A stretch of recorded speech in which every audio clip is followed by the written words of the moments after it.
So there's a point in most founder-led businesses where you just start noticing that decisions are taking longer than they should.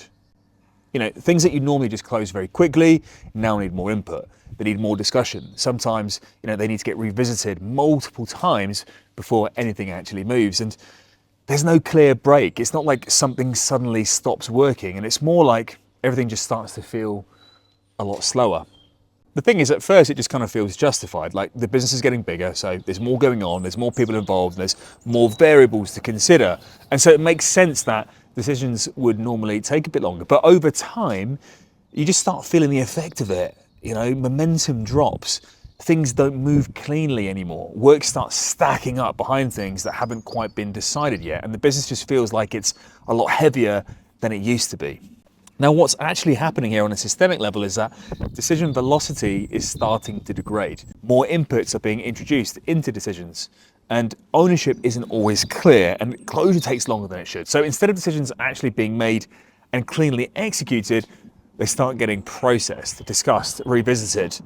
And that's where closure latency increases. And once closure latency increases, you start building execution queues behind unresolved decisions. The loops stay open so much longer. Now, bringing it back to first principles, nothing in business actually moves without a decision. So when decisions take longer to close, everything downstream starts to slow. You know, projects don't move forward, coordination becomes less effective, teams spend more time waiting, checking, or reworking, and execution stops being clean and synchronous, and it starts becoming fragmented. So even if effort stays high, outputs start to drop. Now here's a challenging thing.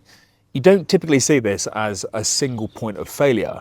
It shows up across the system. You know, simple decisions take longer, more people get pulled into things than necessary, more meetings get held, work loops back instead of progressing, and gradually you find that the entire organization starts operating at a lower speed than it actually is capable of. And so it's at this point where it starts to show up economically.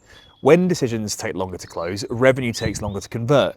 Opportunities sit in the pipeline longer, sales cycles extend, momentum drops between stages, and at the same time, more time and more effort is required across the business to move things forward. So, you know, more coordination, more follow-ups, more rework, and so your cost base expands as well, while your revenue velocity compresses.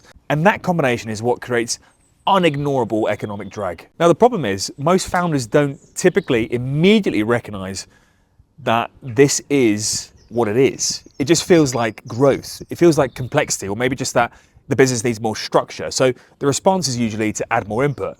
You know, more people involved in decisions, more discussion, more oversight. But that actually just increases the processing load and slows things down even further. And so the shift here isn't so much about adding more process, it's about restoring clarity at the point of decision. You know, who owns the decision?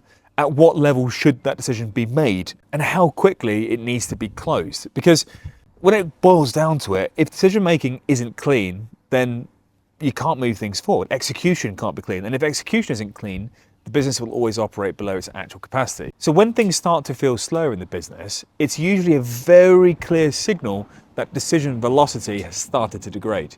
Closure latency has increased, and execution is now being constrained at the point of decision. And this has very, very real economic impacts. And once that happens, everything else in the system follows. And not to get too deep into the interdependent relationships between various vectors of execution leakage, but just to give one flow, just to give one example here.